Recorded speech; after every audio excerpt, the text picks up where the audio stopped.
Hello everyone, welcome to this video. दोस्तों, इस video में मैं आप लोगों को एक बहुत ही इंपॉर्टेंट अपडेट बताने वाला हूं रिगार्डिंग द ट्रांसफर पॉलिसीज। और ये जो अपडेट है ये पीएसयू बैंक से रिलेटेड है।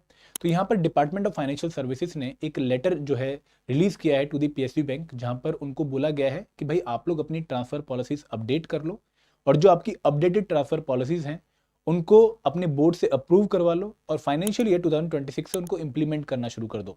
तो ये पूरी जो है न्यूज़ क्या है, इसके पीछे ऑब्जेक्टिव क्या है, वो हम इस वीडियो में डिस्कस करने वाले हैं। लेकिन आगे बढ़ने से पहले मैं आप लोगों से रिक्वेस्ट करूंगा कि अगर आप लोग हमारे चैनल पर नए हैं तो चैनल सब्सक्राइब करना ना भूलें। दोस्तों, ये जो न्यूज़ है ये आप लोगों ने पक्का देख ली होगी कि फाइनेंस मिनिस्ट्री ने कुछ अपडेट सजेस्ट करी हैं ट्रांसफर पॉलिसीज के regarding to the PSU banks. और इन पीएसयू बैंक्स में कौन कौन से बैंक आते हैं?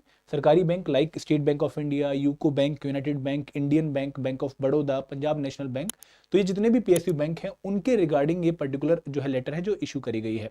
दोस्तों, यहाँ पर फाइनेंस मिनिस्ट्री ने एडवाइस किया है डिफरेंट पब्लिक सेक्टर बैंक्स को कि भाई आपको हम कुछ मेजर सजेस्ट कर रहे हैं, उन मेजर्स को आप इनकॉर्पोरेट कर लीजिए अपनी एग्जिस्टिंग ट्रांसफर पॉलिसीज में, ताकि आपकी जो ट्रांसफर पॉलिसी है वो ट्रांसपेरेंट हो जाए, यूनिफॉर्म हो जाए और उनमें कोई डिस्क्रिशनरी मेजर ना रहे, वो नॉन डिस्क्रिशनरी हो जाए। दोस्तों, ऐसा नहीं है कि जो पीएसयू बैंक हैं उनके पास अपनी कोई ट्रांसफर पॉलिसी है ही नहीं, मतलब वो रैंडमली काम कर रहे हैं, ऐसा नहीं है।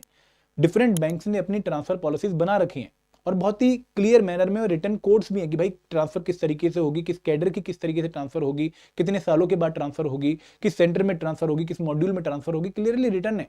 लेकिन प्रॉब्लम क्या आती है कि वहां पर हमें बहुत बार नॉन ट्रांसपेरेंट एक्शंस देखने को मिलते हैं और कई बार हमें डिस्क्रिशनरी एक्शन देखने को मिलते हैं। मतलब कई बार हमें उस पॉलिसी की, रिटर्न पॉलिसी की जो एप्लीकेशन है वो यूनिफॉर्म देखने को नहीं मिलती, किसी के लिए कुछ और एप्लीकेशन हो जाती है और किसी के लिए कुछ और एप्लीकेशन हो जाती है।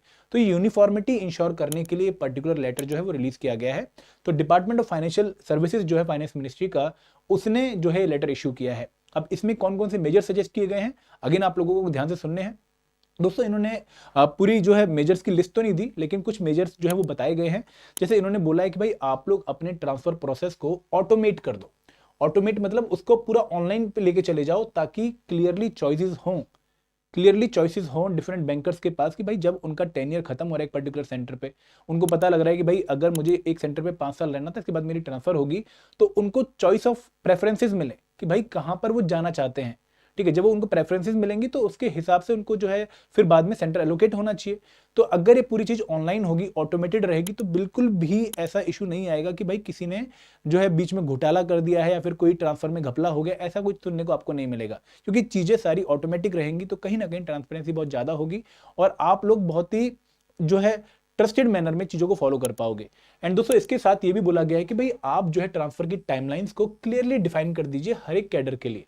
ठीक है, अगर स्केल 1 ऑफिसर है, स्केल 2 ऑफिसर है, स्केल 3 ऑफिसर है, या फिर क्लरिकल कैडर का जो है एम्प्लॉय है, सबके लिए क्लियर टाइमलाइन होनी चाहिए कि भाई आपके लिए इतने सालों के बाद ट्रांसफर होगी, आपके लिए इतने सालों के बाद ट्रांसफर होगी, इस सेंटर में आपको इतने साल रहना है, इस मॉड्यूल में आपको इतने साल रहना है, इस ब्रांच में आपको इतने साल रहना है, क्लियरली मेंशन हो।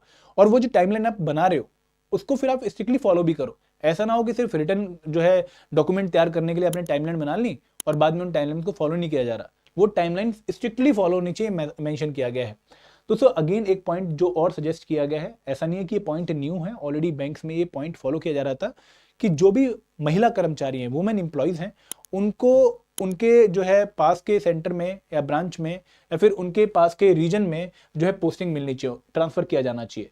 तो ये पॉइंट बहुत इंपॉर्टेंट है अगेन महिला कर्मचारियों के लिए कि वुमेन एम्प्लॉयज जो फीमेल बैंकर हैं, that should be transferred as far as possible to nearby places, station and regions, ताकि वो अपनी फैमिली के साथ रह पाएं और थोड़ी सी सेफ्टी और सिक्योरिटी उनको फील होती रहे। ठीक है, ये बहुत इंपॉर्टेंट पॉइंट है।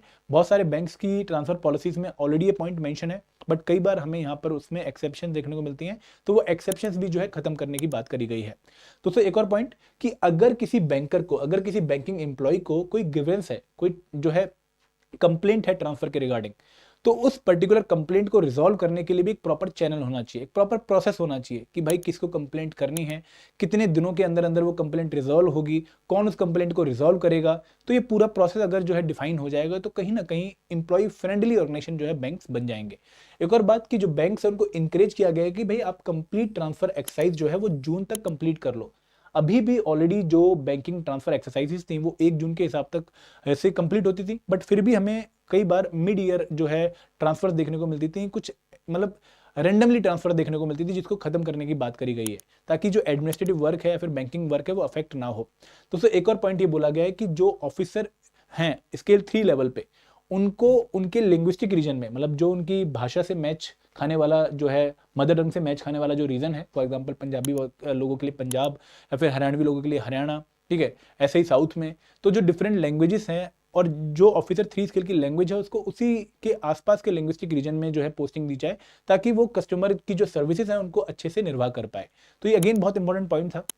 And last but not the least एक और पॉइंट है जो कि अगेन पॉलिसीज का पार्ट है, ठीक है, रिटर्न मैनर में, कि अगर कोई बैंकर कोई हार्ड पोस्टिंग पे सर्व करके आया है तो उसके बाद उसको उसकी प्रेफरेंस की जो है चॉइस जो है दी जानी चाहिए बैंकिंग सेंटर की। जैसे फॉर एग्जांपल अगर कोई चंबा में जॉब करके आया, चंबा जो है एसबीआई के केस में एक हार्ड पोस्टिंग है, तो उसके बाद अगर वो चाहता है कि भाई मुझे जो है पटियाला में पोस्टिंग मिल जाए, मेरे जो है होम पोस्टिंग मिल जाए, मेरी चॉइस की प्रेफरेंस है वो, तो उसको वो पोस्टिंग दी जानी चाहिए। तो ऐसा भी बोला गया इस पर्टिकुलर सजेस्टेड मेजर्स में, ठीक है। तो यहाँ पे ये लेटर बहुत ही इंपॉर्टेंट हो जाती है बैंकर्स के लिए जो कि पीएसयू में काम करते हैं, क्योंकि अगर ये ट्रांसफर पॉलिसी अपडेट हो जाती है और सारा जो प्रोसेस है वो ऑटोमेटेड हो जाता है, तो कहीं ना कहीं आप लोगों को बहुत ट्रांसपेरेंट मैनर में ट्रांसफर प्रोसेस देखने को मिलेगा, जो कि आपकी बैंकिंग लाइफ को और स्मूथ बना देगा, ठीक है। और अगर बैंकर खुश तो लोग खुश, क्योंकि जितने अच्छे आप लोग खुशी से काम करेंगे उतना अच्छा कस्टमर सर्विस होगा।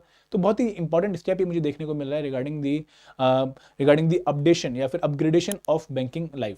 तो दोस्तों ये थी एक बहुत इंपॉर्टेंट इन्फॉर्मेशन। आई होप आप लोगों को मजा आया होगा। अगर मजा आया है तो ये न्यूज़ शेयर करिएगा अपने फ्रेंड्स के साथ, और लाइक पक्का करिएगा और कमेंट भी पक्का करिएगा। Thank you very much. जय हिंद, जय भारत।